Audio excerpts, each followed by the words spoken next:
여러분 안녕하십니까. 리얼 귀촌TV입니다.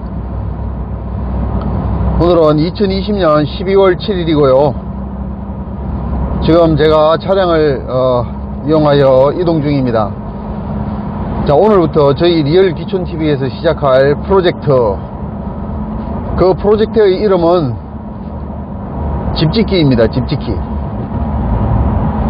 제가 귀촌 4년차인데 그간에 인수받았던 농가주택 형태의 또는 전원주택 형태의 집에서 지내고 있었습니다. 드디어 제가 새로운 보금자리를 짓기로 결정을 하고 오늘 그 첫 여정을 시작합니다. 물론 사전 정지 작업을 다 하기는 했었습니다. 사전 정지 작업이 무엇이냐, 그간에 저희 리얼 귀촌TV 동영상에서 보여드린 대로 저희 집에 2년에 걸쳐서 매해 태풍 피해가 있었습니다. 첫 해에는 저희 다용도실이 집 뒤에서 무너진 토사에 의해서 완파가 되었었고, 올 가을 태풍에는 태풍이 일주일 사이에 연달아 2개가 왔죠. 그때는 저희 집 창 뒤 유리창을 깨고 토사가 방 안으로 밀려 들어왔었습니다. 그래서 더 이상 견딜 수가 없다라는 판단을 했습니다. 비가 오거나 하면은 그 집에서 잠을 자는 게 조금 무서웠어요. 저 혼자 갔을 때는 별 문제가 없었는데 가족과 함께 가면은 또 집 뒤에가 무너지지 않을까 하는 불안감에 잠을 제대로 자지 못하고 걱정을 했던 상황이었습니다. 그래서 아직 제가 그 여건이 잘 되지는 않으나, 여러가지 경제적 여건이나 제가 직업적으로 아주 완전 귀촌이 아니기 때문에 아직까지 여건이 무르익지는 않았으나 좀 앞당겨서 집을 짓기로 했었습니다. 그리고 그 지역에 이제 집을 짓는 업자, 건축업자죠. 건축업자를 2년간 틈틈이 만나서 조언을 좀 구했었습니다. 조언을 구해서 이제 그 건축업자하고 집을 짓기로 그냥 구두상 완전 계약은 아니고 당신이 집을 지어주면 좋겠다라는 수준에서 이야기를 하고 있었습니다. 그래서 이제 집을 짓기로 결정을 하고 그 지역에 있는 건축사 사무소를 소개를 받았습니다. 그렇게 시간이 조금 흐르고 한 2주 3주 흐르고 저희 집 현장에서 건축사 미팅을 했었습니다. 미팅을 했었는데 참 안타깝게도 그 건축사분들은 이 단독주택을 전문적으로 설계하는 팀이 아니었던가 봅니다. 흔히 그 작은 동네에 있는 건축사 사무소를 허가방이라고 부르기도 합니다. 정확한 명칭은 아니지만 허가받는데 최적화되어 있다 이런 뜻에서 허가방이라고 부르는데, 그 허가방 수준의 건축사 사무소였던 겁니다. 그러다 보니까 제가 원하는 그 설계의 퀄리티가 전혀 나올 것 같지 않았어요. 그래서 제가 포기를 했습니다. 그리고 또 한 2주간 새로운 건축사를 찾아서 여기저기 많이 이제 조사를 했었죠. 요즘은 조사라는 게 발품보다 손품을 파는 거죠. 인터넷을 통해서 많은 정보들을 조회를 했었고, 그 중에서 2군데의 건축사 사무소를 방문을 했었습니다. 첫 번째 그 건축사 사무소는 여기 경기도에 있는 건축사 사무소고, 하나의 건축사 사무소는 강릉에 있는 건축사 사무소였습니다. 그래서 2곳을 방문하여 제가 어떤 상황에서 어떤 집을 짓고 싶은지를 설명을 드리고 대화를 나누었습니다. 그런데 어떤 건축사가 특별히 잘하고 해서 결정했다기보다는 저하고 이야기가 좀 부드럽게 될 것 같은 이제 건축사를 선택을 하게 되었습니다. 그래서 지금 제가 그 건축사 사무소를 가고 있고요. 그러면 건축사 사무소를 더 여러 군데를 알아볼 수도 있었으나 저는 그런 스타일이 아니에요. 한 2곳 정도만 알아보면 될 것 같아서 그냥 여기를 정하고 가고 있는 길이에요. 그래서 지난번에 이 건축사 사무소 팀들이 이제 두 분이세요. 두 분이 저희 현장을 방문을 하셨었고, 그래서 건축 이제 설계 계약, 용역 계약을 체결을 했고, 제가 그에 대한 계약금을 송금을 한 상태입니다. 그러고 한 2주 정도 지났으니, 오늘, 첫 미팅이 되는 거예요. 그러니까 건축 설계 시작한 후 첫 미팅입니다. 실제로는 세 번째 미팅이고요. 그래서 이 건축사분들이 얼마나 좀 멋진 설계안, 아직 설계 도면까지 기대할 수준은 아닐 거고요. 설계안을 제시를 할지 한번 만나보도록 하는 시간을 갖겠습니다. 그리고 한 가지 더 가운데 끼워 드릴 말씀은 제가 또 이 건축사분들 만나는 과정에 시공업자 한 분을 만났었습니다. 그분은 이제 서울에 계신 분인데 유튜브를 통해서 만났었어요. 유튜브에서 꽤 뭐 좀 믿음성 있게 방송을 하시는 분을 제가 만났었고, 그렇게 해서 한번 서울 사무소까지 방문을 했더랬습니다. 근데 이제 이분은 뭐 다른 거는 다 좋은데 그냥 일반 그냥 집 장사하는 분이셨고요. 종합건설 면허를 갖고 있지 않은 상태에서 건축을 하셨는데, 이제 우리가 흔히 그냥 200제곱미터 이하였나요? 200제곱미터 이하인가는 종합건설 면허가 없어도 그냥 일반인도 건축 신고를 하고 집을 지으면 되는 법규가 있습니다. 그래서 그 법규 이내에서 아마 집을 짓는 것 같았고, 이제 60평을 초과하는 건축을 할 때는 다른 종급 면허를 빌려서 건축을 한다라고 자기가 직접 말씀을 하시더라고요. 그리고 이제 이분은 아무래도 가격을 먼저 말씀들을 많이 하셨었어요. 그래서 자기가 굉장히 싸게 짓는다. 다른 건축업자들, 예를 들어서 서울 경기권에 주로 판교를 말씀을 하시는데, 판교 쪽에서 자기가 짓는 집의 퀄리티 정도를 지으려고 하면 1000만원 이상이 드는데, 자기는 그걸 한 600만원, 700만원대에 맞춰줄 수 있다. 이 이야기를 굉장히 강조해서 하시더라고요.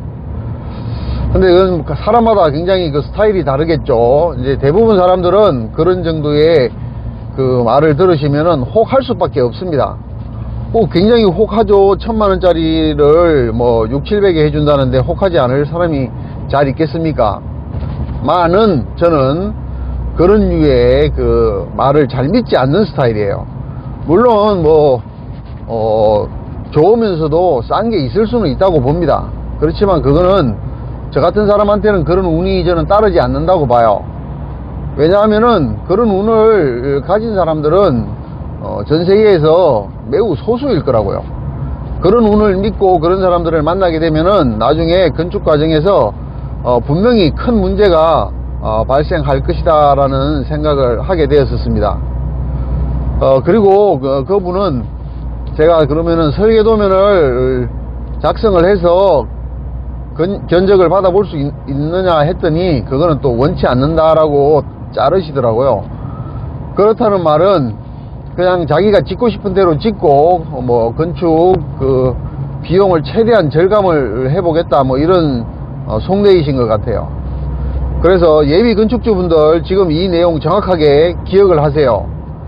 세상에 공짜도 없고 싸고 좋은 거 없습니다. 집을 제대로 짓고 싶으시면은 비용을 충분히 지출할 생각을 하셔야 됩니다. 그래야 좋은 집이 될 수 있을 거라는 생각을 저는 하고 이 집 짓기 프로젝트를 시작을 합니다. 비용 이야기가 나왔으니까 한 가지 더 이야기를 해드리면은, 제가 애초 그 지역, 제가 귀촌한 강원도 양양 지역에서 제시받은 건축 설계비는 감리비를 포함해서 2,500만원 부가세 별도였었어요. 물론 단순 허가방은 이거에 5분의 1이면 합니다. 요즘도 500만원만 하면 허가방 나와요. 그런데 이제 이쪽에서 양양에서 2,500만원 부가세 별도로 제시를 하길래 저도 허가방은 예전에 일을 좀 해본 적이 있어서 그 생리를 좀 알거든요. 그래서 이 사람들이 뭐 그래도 꽤 퀄리티 있게 작업을 할 요량이구나 라는 생각을 했었습니다. 그랬는데 그게 안 됐어요. 제가 몇 마디 대화를 나눠본 결과 제가 원하는 퀄리티를 뽑아낼 분들이 아니구나 하는 생각을 할 수밖에 없었고, 그러면 지금 만나는 곳은 뭐 건축 설계비가 얼마나 들어가느냐 라고 궁금해 하실 건데, 이분들은 지금 제가 그 부가적인 비용이 있습니다. 이분들의 직접적인 설계 비용, 감리 비용이 있고, 그 다음에 이분들은 이제 그 지역 건축사가 아니다 보니까 허가 맞는 과정에, 그러니까 건축 허가를 득하는 과정에 현지 건축사 사무소를 이제 같이 협업을 하고 싶다라고 하시더라고요. 그래서 그 건축사 비용을 별도로 뭐 400이 들지 500이 들지 정확하게는 모르겠지만 그 비용을 별도로 든다라고 하시더라고요. 그래서 하여튼 그 비용까지 합하면은 제가 볼 때는 뭐 5,000에서 5,500 정도의 건축 설계 비용이 지출될 것 같습니다. 그래서 그러면은 뭐 500만원짜리부터 해서 뭐 5천만원짜리까지 있으니 그 건축 설계 비용이 한 10배 정도 차이가 납니다. 근데 왜 500만원짜리를 하지 않냐고요? 예, 그거는 그냥 정말 허가방입니다. 허가방 설계도면 대부분 평면 하나 그려놓고, 이제 평면도죠, 평면도 그려놓으면은 그 건축 허가를 받을 수가 있습니다. 그래서 그 건축 그 평면도만 가지고 건축업자가 그냥 자기의 상상력을 동원해서 집을 짓는 거예요. 그래서 그 기본적인 설계를 하면서 이제 옵션을 자꾸 붙여 나갑니다. 예를 들자면은 뭐 벽체는 원래 뭐 벽체 콘크리트는 뭐 몇 센치 두께로 어떻게 하기로 했고, 단열재는 뭘 쓰기로 했었는데 그러면은 뭐 단열 보강을 하기 위해서는 돈이 얼마가 더 든다, 뭐 이런 식으로 되고, 그 다음에 창호는 뭐 지금 기본 비용에서는 가장 낮은 걸 잡아놨는데, 이제 우리가 조금 더 좋은 창호를 하기 위해서는 비용이 이만큼 더 든다, 뭐 이런 식으로 계속 그 옵션을 붙임으로써 건축 비용을 계속 증가시키는 요인이 되게 됩니다. 그래서 저는 그런 것들을 원치 않았다는 거죠. 건축을 하면서 그 건축업자들의 그 옵션질이라고 하죠. 일종의 농간 비슷한 건데, 농간을 부리는 걸 저는 원치 않습니다. 그래서 애초에 완벽하다는 말은 좀 그렇긴 한데, 최대한 상세 도면을 그리고, 그 다음에 창호나 뭐 세세한 시공 그 시방서까지 다 작성을 해서 그걸 기준으로 해서 건축 그 이제 견적을 받을 예정입니다. 그렇게 하면은 이제 나중에 문제의 소지가 훨씬 적겠죠. 대신에 저도 이런 방식이 더 큰 비용이 들어간다는 것은 충분히 알고 있습니다. 그렇지만 돈을 아끼는 부분은, 오늘 돈을 아끼려다 보면 내일 더 큰 돈이 든다, 이게 저의 지론입니다. 제가 평생 살아오면서 그런 지론을 갖고 살고 있기 때문에 오늘 비용이 좀 더 들더라도 좀 더 철저히 한다가 제 신념입니다. 그래서 건축 설계 단계부터 비용이 뭐 애초 제시된 곳에 뭐 2배 이상, 그 다음에 허가방의 10배 이상 되는 비용을 지출할 생각을 하고 계약을 했습니다. 그래서 오늘 그 첫 미팅 이제 뭐 거의 다 와갑니다. 다 와가는데 아침 출근길이라 조금 막힙니다. 이 길은 제가 오토바이 타고 다닐 때 그냥 할리 데이비슨 타고 다닐 때 이 길을 참 많이 다녔었습니다. 지금 좀 지나왔는데, 지나온 좌측 골목으로 들어가면은 저기 할리 코리아 매장이 있죠. 거기를 참 많이 다녔었습니다.